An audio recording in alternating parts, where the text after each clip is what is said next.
All right, and welcome back. This is, again, I'm Defender alongside Jay Ricochet. This was our video that we were going to cut out, where I'm just going to go in and bump up Owen's haggling and barding. But I thought I'd leave it in, just so I could explain it, because we're not going to be really seeing a lot of this stat building in the rest of the game. So, we're just coming out of the Barding Canal, coming back up to Lamut, in the first city that we usually run into. And I'm going to start by haggling. So, the way that haggling works is there's sort of an underlying mechanic that nobody in all of the fan websites, nobody knows the mechanics behind how haggling works. Certainly every time you try to haggle, your experience level will go up. So you can have your haggling scale from 0 to 100, and each percentage point is 256 experience points behind the scenes before it goes up a percentage. So every time you haggle, you'll get some amount of experience. But the overall percentage that you have, it's sort of hard to tell what that does.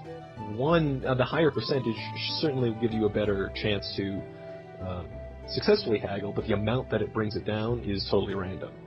Sometimes a 100 sovereign item will come down to 90, could come down to 85. If you're really watching it, especially if you're buying some very expensive item, you can probably haggle, bring the price down, quit, come back, haggle again, see if you can get a lower price. Sort of like in real life, I guess. I don't know if you can really start and reload in real life to try to get... Guy will remember you and be like, I offered you 40 last time. I'm going to keep offering you 40. So when you haggle an item down, you lower the shop's price for it, but it will also lower the shop's perception of the price of that item. So if I were to haggle down the broadsword and then tried to sell my broadsword, I get less money for it, which makes sense in some way. A lot of this doesn't really make sense by haggling for 25 minutes about the same items over and over, leaving, coming back, haggling again. So that music that was playing in the background was the CD music version of the shop music. I never had that growing up, and so the rest of the music in the game is all the MIDI stuff. But I thought I'd throw that in there, just as an interesting side note.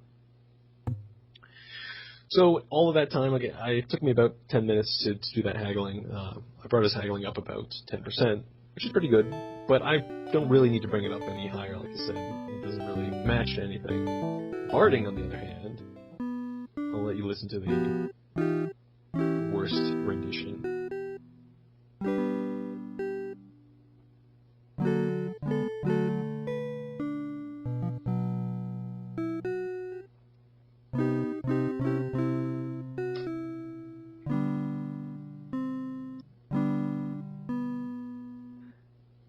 Now, that's the worst sounding lute playing I've ever heard.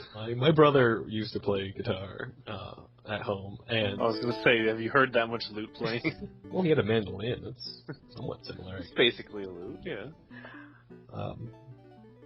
So that's the last time we'll be hearing the worst rendition, worst version of that song in the rest of the game.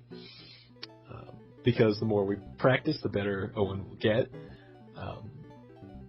There's a range of those underlying experience points that you'll get each time you play a lute, whether it's in a tavern or the practice lute that we have carrying around.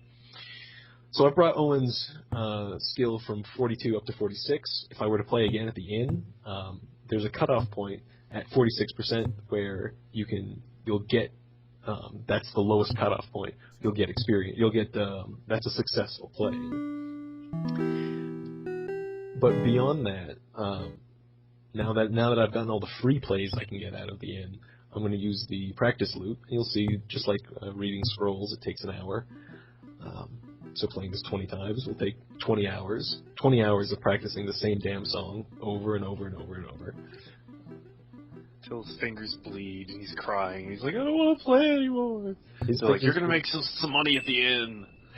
I don't know. I don't think Locklear... I mean, we'll see how much money we make from this inn, but I don't think he's going to determine that was worth 20 hours of the worst rendition of this one song that he's ever heard.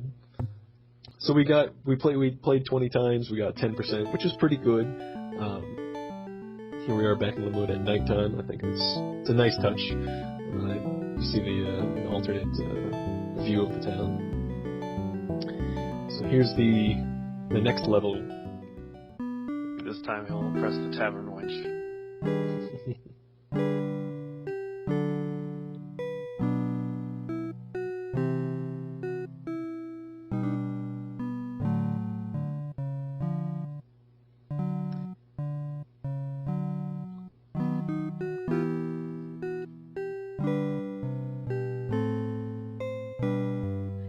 Perfect. He's getting there. Certainly gets his way through the whole song. I'm not sure if it's mug thumping good, but maybe I need to drink more to enjoy it. Well, yeah, it's like 2 o'clock in the morning outside. Well, whatever this is. Maybe that's only 10 o'clock at night. But, I don't know. These guys are always in the bar. Always drinking. So, at the inn, obviously... You'll rest better, you'll get more health back, but you'll always sleep until the highlighted time. So it'll sleep in this inn, checkout, I guess, is at noon, or at dawn. So if I were to sleep outdoors until dawn, and then go back in, I would sleep a full day for the same price, because it always costs whatever it costs at the inn. So we're going to go in, but before we sleep a full day to get all of our health back, I mentioned this before, when if you sleep while drunk, then you gain health faster for some reason. So, we'll get Owen sloshed off of 1 cup of ale. He's young. He is. I should have bought Gorath and Locklear some Quegan brandy.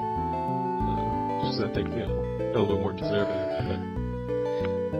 But every hour that you sleep in an inn, you get 1 health point back. If you're drunk at the same time, you get 1 1/4. So, it's not usually worth it, but it's an interesting tidbit. And then, of course, you can keep sleeping there as long as you're willing to pay.